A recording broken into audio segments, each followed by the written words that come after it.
Pada video kali ini aku akan menceritakan alur film The Soldier, yang rilis pada tahun 2019. Film dari Rusia ini menceritakan kisah nyata seorang prajurit termuda dari koloni Uni Soviet. Pada saat Perang Dunia Kedua, anak ini masih berusia 6 tahun, dan pada usia itu ia sudah diberi penghargaan dari para tentara Soviet. Langsung saja kita ke alur ceritanya. Dikutip dari kisah nyata, film ini menampilkan seorang anak berusia 6 tahun yang bernama Sergei. Anak ini tinggal bersama ibu dan kakaknya, yang masih berusia 10 tahun, di desa Green, Rusia. Sebelumnya Sergei sudah melewati masa mencekam, di mana pada masa itu adalah puncak-puncaknya dari Perang Dunia Kedua. Ayahnya telah gugur sedangkan kakaknya telah tewas digantung oleh para tentara Nazi dari Jerman, setelah musim panas 1942. Pasukan Jerman tiba kembali dan mulai membantai para penduduk desa. Peristiwa itu membuat ibu Sergei panik dan mulai menurun anaknya itu untuk segera pergi. Namun naas, ibu Sergei saat itu tewas ditembak oleh tentara Nazi. Karena ketakutan, Sergei pun lari menjauh dari desa. Sergei pun berlari sendirian menuju tengah hutan. Ia tak tahu tujuannya, yang ia pikirkan hanyalah ibunya. Ia pun ketakutan dan berjalan semakin jauh ke tengah hutan. Seharian Sergei berkeliling dan akhirnya ia menemukan sungai. Setelahnya ia meminum sedikit air, Sergei tiba-tiba melihat para tentara Jerman. Melihat itu Sergei pun ketakutan dan bergegas untuk bersembunyi di balik pohon. Sergei melihat dan mendengar sedikit rencana mereka.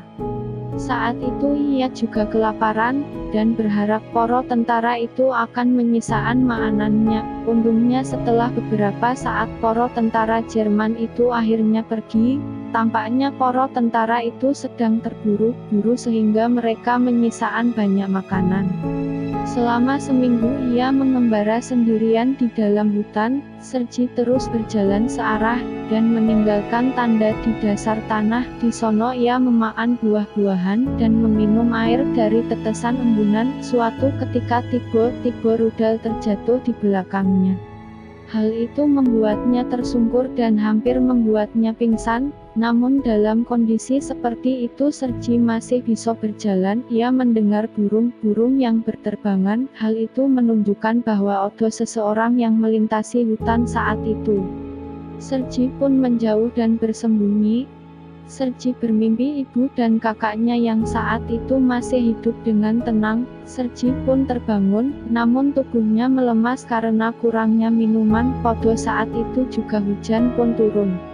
Hal itu sedikit membuat Sergei lega dan kemudian ia meminum air hujan itu. Namun hal itu masih kurang cukup untuk memulihkan kondisinya saat ini.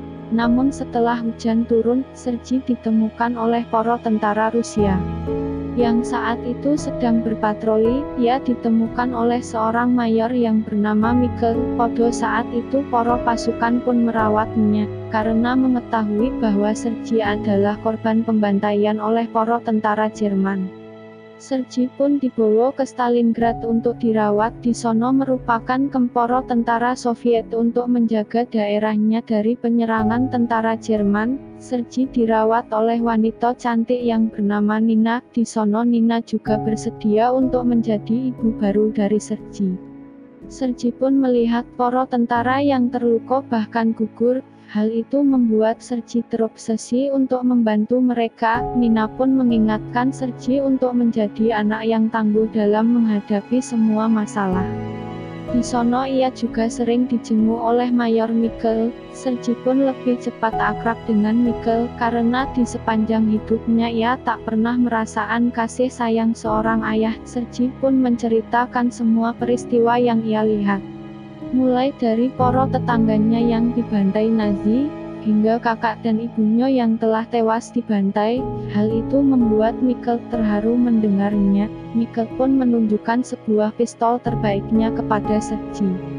Hal itu dilakukan Mikkel untuk mengembalikan semangat bocah 6 tahun itu. Sementara itu, Nina sebenarnya memendam rasa cinta kepada Mikkel, namun tampaknya Mikkel adalah pria yang selalu menyembunyikan perasaannya. Nina selalu memperhatikan Mikkel, namun Mikkel selalu membalasnya dengan kesombongan. Intinya Mikkel adalah orang yang sok jual mahal. Nina sebenarnya hanya ingin membuat Mikkel ceria, karena sejak kecil Nina selalu melihat Mikkel yang tampak sedih. Namun upayanya itu selalu dicampakkan oleh Mikkel.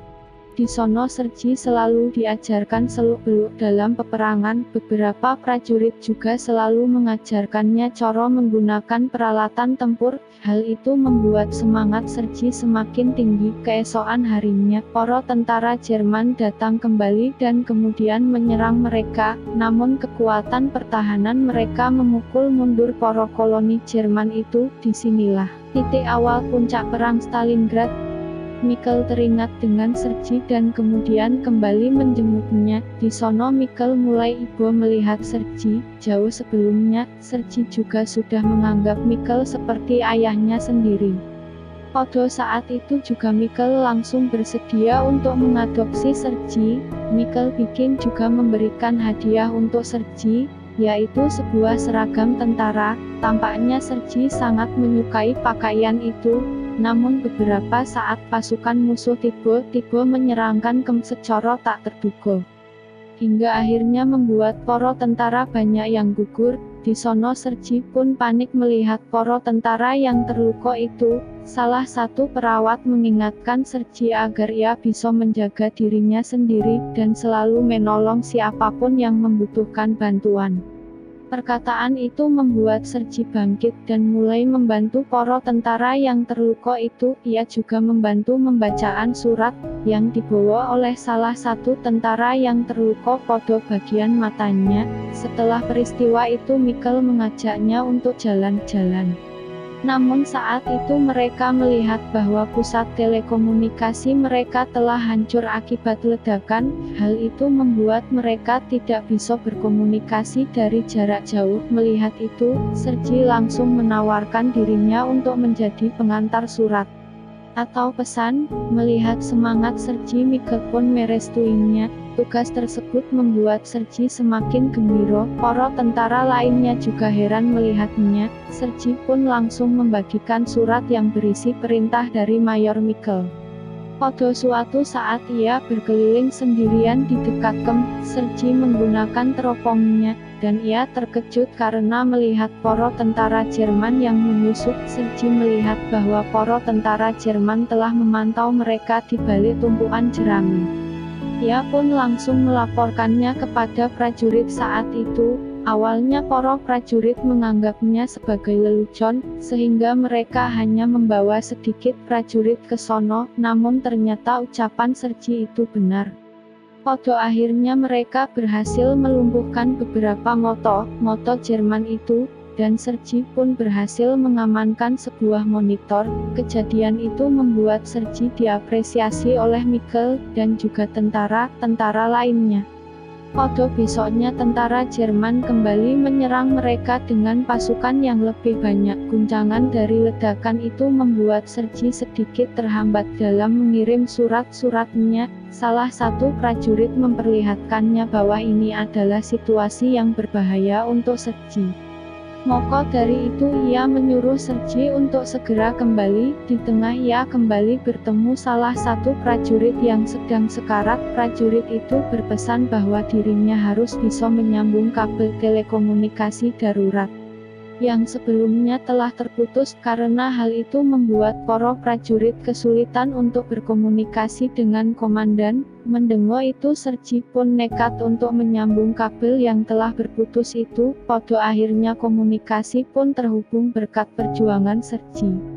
Besoknya para prajurit pun melakukan patroli untuk melihat kondisi rakyat di sono. Sergi juga bertemu teman barunya. Mikkel juga menempatkan Sergi di posisi yang istimewa. Namun di saat perjalanan kembali tiba-tiba mereka kembali dibom oleh tentara Jerman. Namun untungnya Mikkel dan Sergi berhasil selamat. Mikkel melihat kondisi Deso yang telah porak-poranda, ia merasa bahwa keadaan akan semakin memburuk.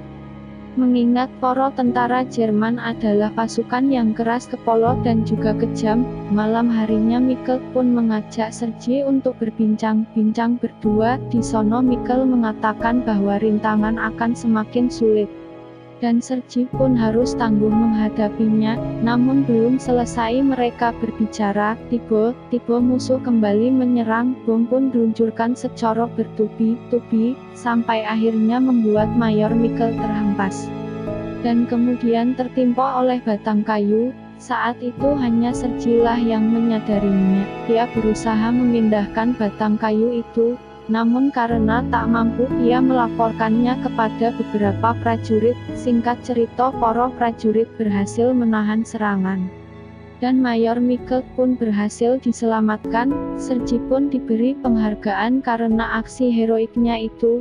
Namun sementara itu, Sergi pun juga sedih karena melihat ayahnya yang telah terluka parah. Namun untungnya peristiwa itu adalah akhir dari peperangan. Setelah para prajurit mengkonfirmasi bahwa para tentara Jerman telah mundur dari Stalingrad, mereka pun kembali dengan kondisi wilayah yang aman dari tentara Jerman. Sergi pun dibawa oleh mereka sampai ia tumbuh dewasa.